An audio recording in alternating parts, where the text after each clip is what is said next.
देखिए आज हम लोग जानेंगे क्लास 9th का सब्जेक्ट मैथ, क्लास 9th का सब्जेक्ट मैथ और प्रश्नावली 1.1 और देखेंगे कि क्या कह रहा है इस क्वेश्चन में। तो देखिएगा इधर क्या कह रहा है, कह रहे हैं कि क्या शून्य एक परिमेय संख्या है, क्या इसे आप p बटा q के रूप में लिख सकते हैं जहां p और q पूर्णांक है और q नॉट इक्वल टू 0 है। तो क्या इसे आइए अब हम लोग सॉल्व करते हैं और देखिएगा कितना मजेदार क्वेश्चन है। सबसे इजी प्रश्न अभी चल रहा है। देखिएगा क्या कह रहा है, क्या शून्य एक परिमेय संख्या है, तो हाँ है, क्या हाँ है। 0 एक क्या है, मान लेते हैं परिमेय संख्या है, क्या 0 एक परिमेय संख्या है और p बटा q के रूप में बात कर रहा है, तो लिख सकते हैं 0 बटा 1 0 बटा 2 0 बटा 3 0 बटा 4 0 बटा 5, ऐसे इत्यादि तक लिख सकते हैं। क्या इत्यादि तक लिख सकते हैं,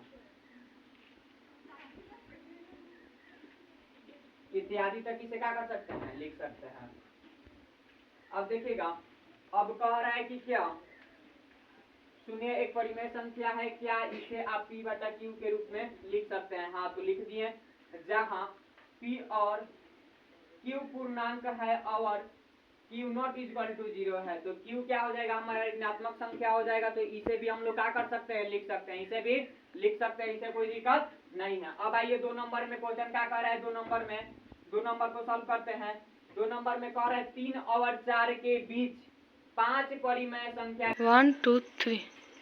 देखिए जहां क्या कह रहा है, 3 और 4 के बीच 5 परिमेय संख्या ज्ञात कीजिए। तो 5 परिमेय संख्या कैसे ज्ञात कीजिएगा, तो देखिएगा क्या कह रहा है, यहाँ दे दिया है 3 दे दिया है और उसके बाद क्या दे दिया है, 4 दे दिया है, क्या दे दिया है, 4 दे दिया है।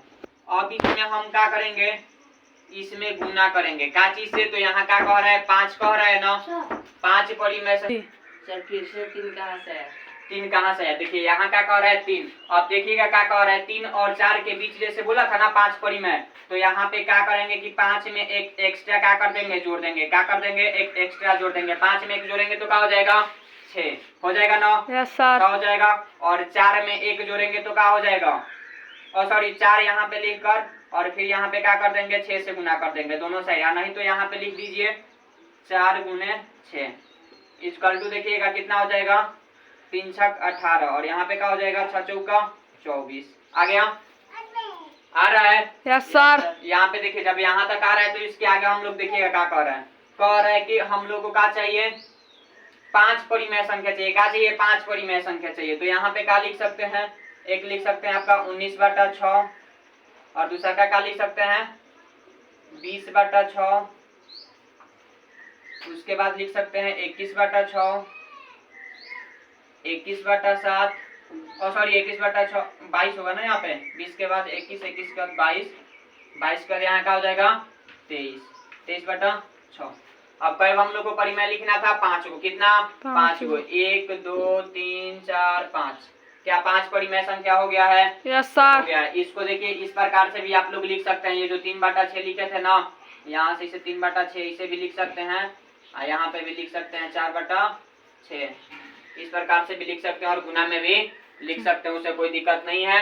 और जब करिएगा तो इतना आएगा आपका, और इसको भी तोड़िएगा तो गुना में चल जाएगा। आपको पता है कि जब आपको बाटा के गुना या बाटा के भाग जब भी सिखाएं तो उसको गुना में चेंज करने का प्रक्रिया भी बताए ना, यस सर। तो देखिए ऐसे हो गया आपका दूसरा का नंबर का भी क्वेश्चन बन गया। कोई डाउट, नो सर।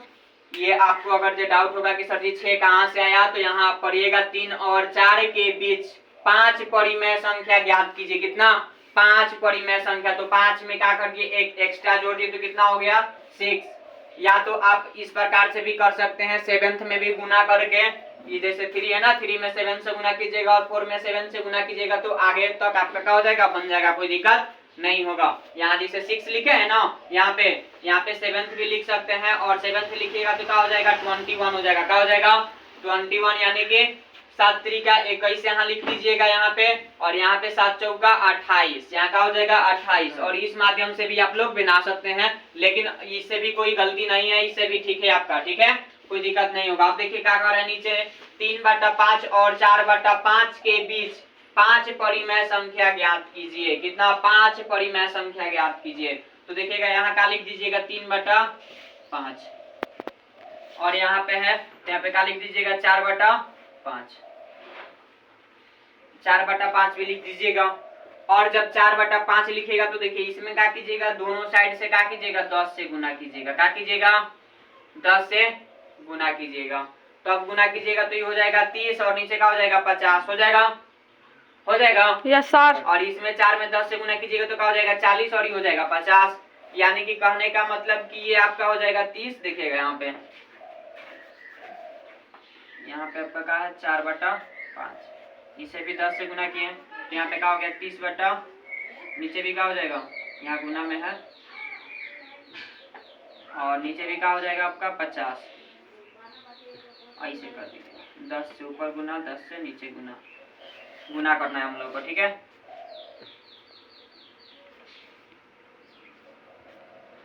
जब गुना करेंगे तो ये यहाँ पे क्या हो जाएगा 40/50। अब इसमें कितना हम लोग को परिमेय लिखना है, 5 परिमेय लिखना है ना। तो 30 और 40 के भीतर कौन कौन सा संख्या आता है, तो 30 और 40 के बीच में हम लोग का आता है 30 के बाद क्या आता है 31 होता है, 31/50, 32/50,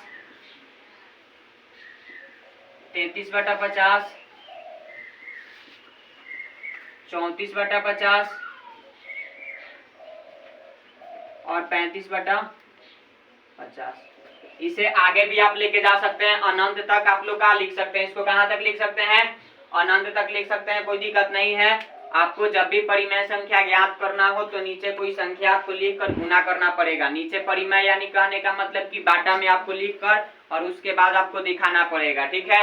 और जब इस प्रकार से आ गया है तो यहाँ तक देखिए 3 तक आप लोगों को समझ में आया? Yes sir. कोई दिक्कत? No sir. कोई इससे बच्चा तो नहीं है कि हाँ बाबू तुमको समझ में आया? कोई दिक्कत? ठीक है, चलिए देखिएगा 4 नंबर में क्या कह रहा है। 4 नंबर में कह रहा है नीचे दिए गए कथन सत्य है या असत्य, कारण के साथ अपना उत्तर दीजिए। मतलब कि सत्य और असत्य बताना है और उसमें अपना कारण भी बताना है कि काहे हमारा सत्य और काहे असत्य है, ठीक है। अब देखिए 1 नंबर में कह रहा है प्रत्येक प्राकृतिक संख्या, क्या प्रत्येक प्राकृतिक संख्या एक पूर्ण संख्या होती है। कहने का मतलब प्रत्येक का दे दिया प्राकृतिक, तो प्राकृतिक संख्या आपको बताए हैं 1 2 3 4 5 यानी 1 से स्टार्ट होता है प्राकृतिक संख्या और पूर्ण संख्या आपको क्या होता है 0 से स्टार्ट होता है। तो 1 2 3 4 ऐसे है ना, तो इसे 1 2 3 4 आ जाएगा तो कह सकते हैं कि हाँ प्रत्येक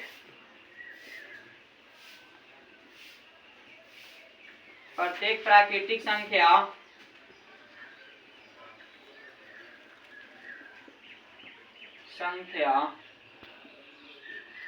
पूर्ण संख्या है।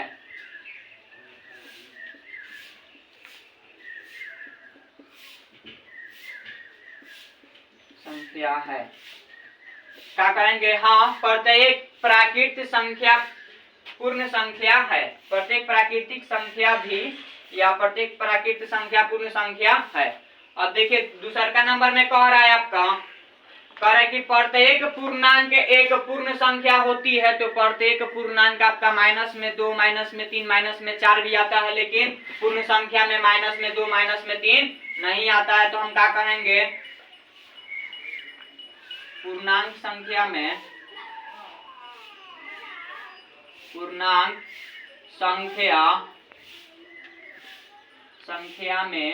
-2 भी आता है, लेकिन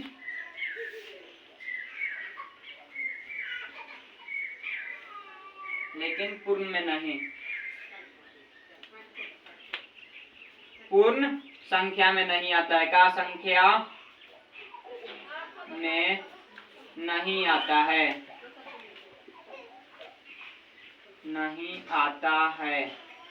अब देखिए तीसरा का नंबर में आपका कह रहा है कि प्रत्येक परिमेय संख्या एक पूर्ण संख्या होती है। तो परिमेय संख्या में आपको बता दें कि 1/2 आता है। क्या परिमेय संख्या में 1/2 आता है, लेकिन पूर्ण संख्या में आपको बताएं 0 1 2 3 4 आता है ना।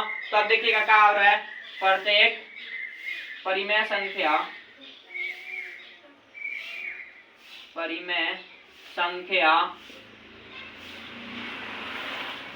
1/2 है, लेकिन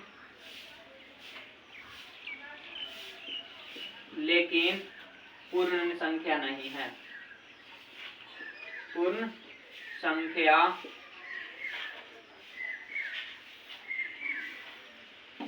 नहीं है। अब इसमें क्या पूछ रहा है, सत्य है या असत्य? तो आपका हाँ, यानी कि ये 1 नंबर का हो जाएगा सत्य है। क्या है? सत्य। आपका उसके बाद क्या पूछ रहा है, दूसरे के नंबर में क्या पूछ रहा है कि सत्य या असत्य? तो ये दूसरा का नंबर में नहीं, यानी कि क्या है? असत्य है। क्या है? ये पूर्णांक है। क्या है? असत्य है। क्या है? असत्य है। सेम तीसरा का नंबर में भी नहीं कह रहा है, यानी कि क्या है? असत्य है। क्या है? असत्य है। क्या यहाँ तक आप लोगों को समझ में आया? Yes sir. अब समझ में आया तो देखिए आगे हम आपको बता रहे हैं कि इससे पहले आप लोग को क्लास 9th में बेसिक चीज पढ़ाए हैं, जैसे कि संख्या के बारे में बताए हैं, पूर्ण संख्या, पूर्णांक संख्या, सम संख्या, विषम संख्या, उसके बाद आपका परिमेय संख्या भी बताए हुए हैं, वो आप देख लीजिएगा तो ये आपको क्या हो जाएगा, समझ में अच्छे तरह से आ जाएगा। और बहुत ही आसान तरीका से आपको समझाया गया है और हमें उम्मीद है कि आप लोगों को समझ में आया होगा। आज के लिए इतना ही, धन्यवाद।